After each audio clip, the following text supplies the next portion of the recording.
Every year more than 100 million tons of pork are consumed worldwide. It is the most consumed meat in the world.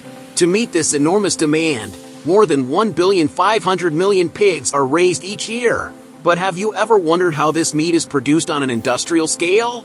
Discover how pork chops are made. Pork is one of the tastiest meats in the world. Its juicy texture, intense aroma, and ability to absorb seasonings make it unique.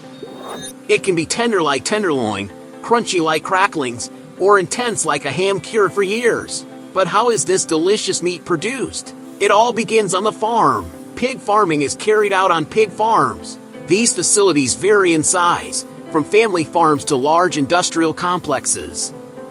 Pig breeding is carried out following animal welfare and management practices as well as specific food safety regulations.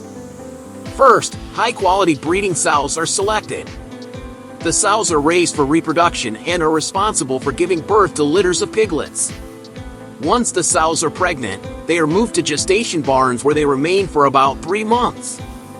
The gestation period of sows is 112 to 120 days on average.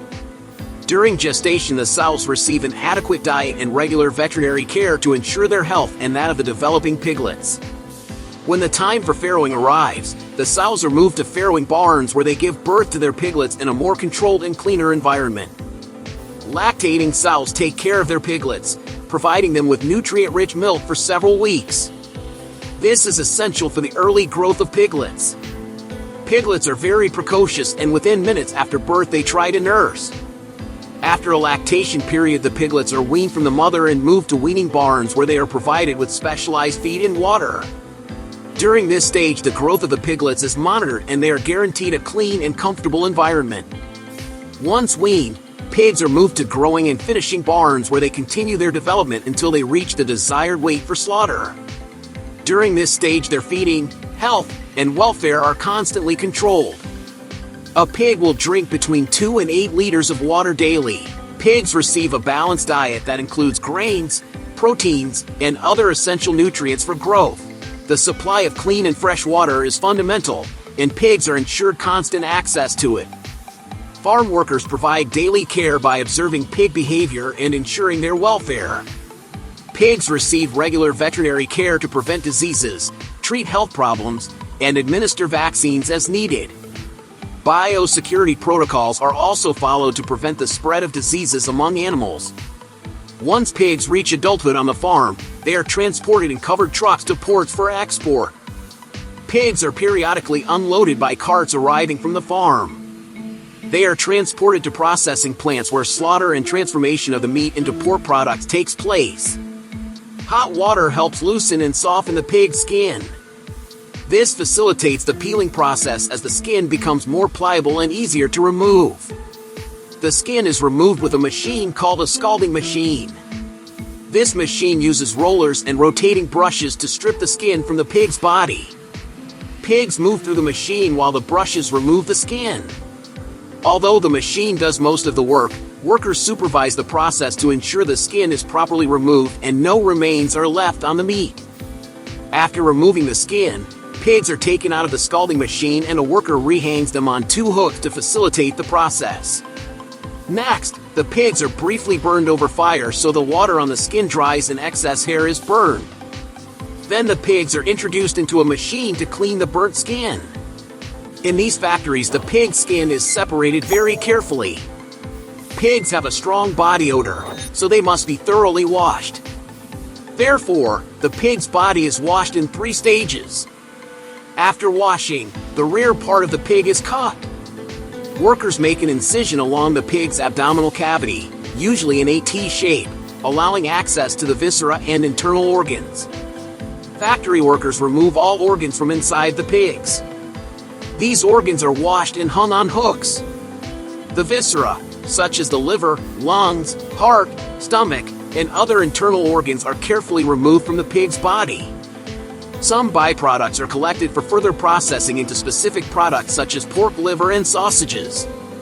The viscera and organs not used in specific products are properly discarded. Next, the job of this automated robot is to cut the pig along the spine. The robot cuts 15 pigs every 2 minutes, meaning more than 10,000 pigs are slaughtered in one day.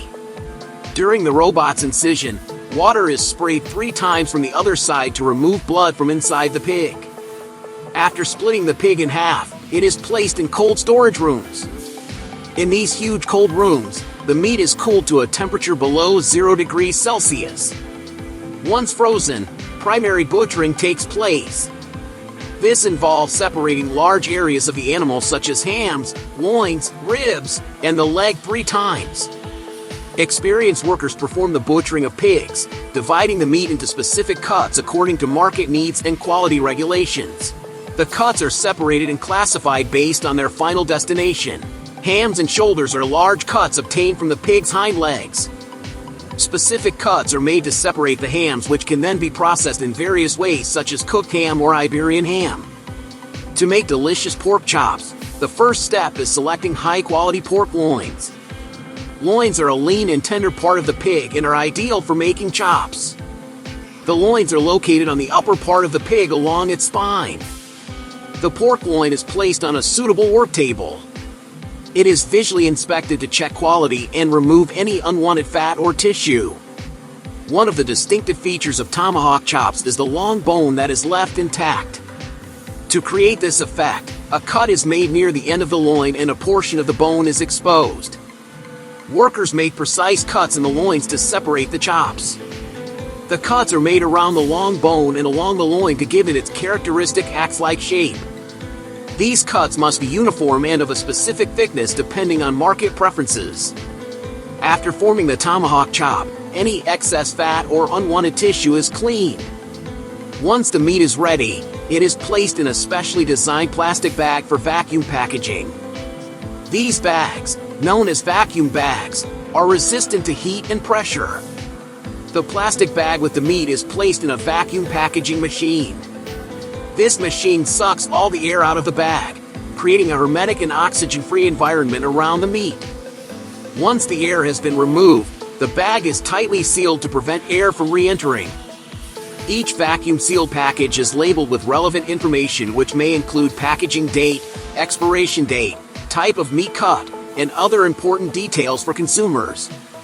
Vacuum-packed pork packages are usually stored in cold rooms or freezers to maintain freshness and meat quality until ready for distribution. They are then distributed to supermarkets, restaurants, and other outlets for sale to the public. Give the video a like if you enjoyed it and share it with someone who might be interested. Also, subscribe to this channel and activate notifications to keep learning.